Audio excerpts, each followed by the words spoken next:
What's going on, ladies and gentlemen, and welcome to a very special horror month themed action Sunday review. Since we're still in the thick of horror month, I decided to kind of change up the lineup a little bit. This movie today was recommended to me by a good friend of mine, Andrew Matika.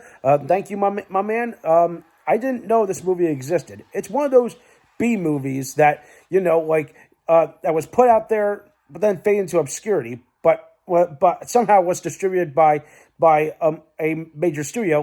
In this case, it was MGM. But now, get this: 30 something odd years later, this movie is now being distributed through Shout Factory, which on a special Blu-ray, which is amazing. So now, for those of you that have never heard of this movie, well, you're not the only one in the dark about it. So this movie is called Scarecrows. It came out in 1988, and the plot of this one is just really interesting. So you have a group of mercenaries who essentially have taken hostage of a hijacked plane. They're trying to get out of Mexico, kind of thing, or to Mexico. I'm trying to understand this whole thing.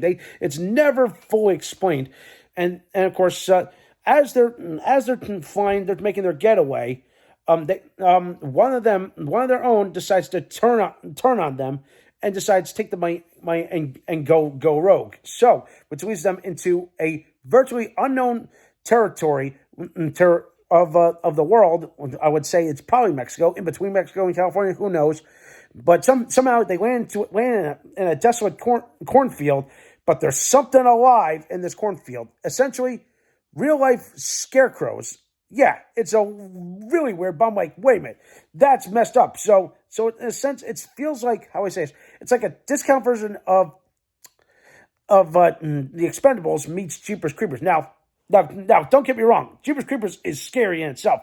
This one does feel like the Jeepers Creepers feel, but this one is really interesting. The fact that this entire movie takes place in the course of one night, but here's the crazy thing that I look at is that there's no likable characters in this movie, but eventually they start to grow on you. But here's the thing.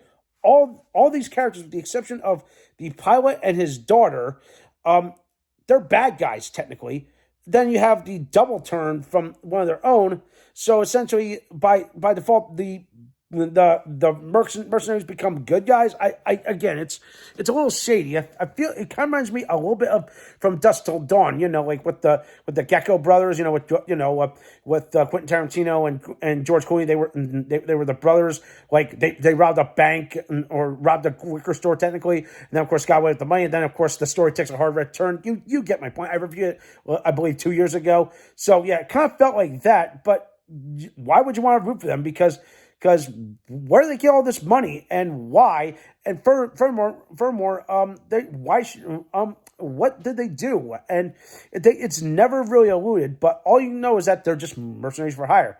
But I will say the atmosphere is just incredible. Like just seeing this gloomy set of this desolate farm, you realize that, and you see all these scarecrows, you realize, something's off about these scarecrows. But then, as the movie progresses, like something's odd. It's like they come alive, and of course, that one guy actually gets killed. Spoilers: he gets killed. He gets gutted, stuffed with the money. He essentially becomes a human scarecrow.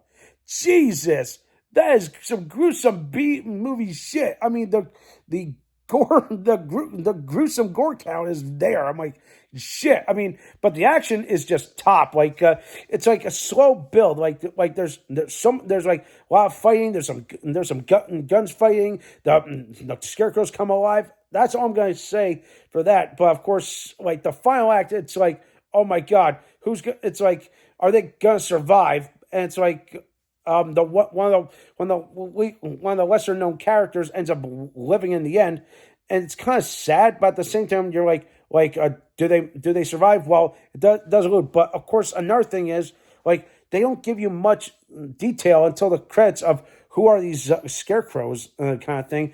But I'm like, I really, really wish they could elaborate and give us more backstory, because the only thing that you get is just a photograph of these farmers in the farmhouse. They don't give you, that's it. But like how do they become these scarecrows kind of thing? That's all. That again, there's a lot of questions than answers. that are left on the table. But nonetheless, this movie definitely hits feels with the atmospheric horror, the action, and just the all around like intensity. The gore's there. I mean, the violence is there. If you're expecting explosions, that doesn't come till much later. But there's some great stuff. But yeah, not much else I can say. The cast is practically unknown. You got Ted. Apparently this movie was written, directed, edited, and produced by Ted Verne, who stars in this movie. I'd never heard of this guy. Apparently he's the leader. He's this bald guy. I'm like, that's pretty much it. My other problem with this movie is, look, if you're gonna have one of your mercenaries be British, why don't you actually get a British actor? God.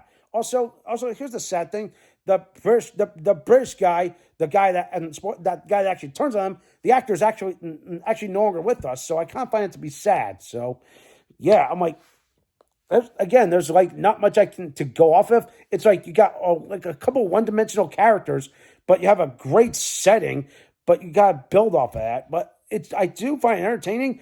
Why want to watch again? Maybe, but I would have to be in the right mood because man, some of that stuff is just intense. I mean, but there's a moment that had me laughing. Of course, in the face of fear and danger. Yeah, I'm like, I don't want to tell you much else, even though I kind of gave away most of the plot. But again, a lot of questions left and answers on the table. It's a fine. I would say give this movie a watch. Watch if you can get your hands on it. It's available on YouTube. Apparently, you can get it through Shout Factory. But it's also available on Tubi. All right. So, yeah. Whatever version you want to pick, I think you would enjoy it. It's literally just under an hour and 20 minutes, and that's pretty much it. It's practically paced, good paced well. The characters are there, but even though they're one dimensional, but again, a lot of room for improvement. That's just me, all right? But still an entertaining movie nonetheless. And with that, I'm going to give Scarecrows, I'm going to give it, let's see, I'm going to probably give it a 6.5 out of 10. I want to rate it maybe a little higher. I want to rate it a little lower, but I feel like a 6.5 I think is fair, okay? It's above average, but there's a lot more to be desired, all right? So that's it for this week. Let me know what you think. If you want to give this movie a watch, thumbs up the video, subscribe to my channel, and stay tuned for some more awesome and exciting content.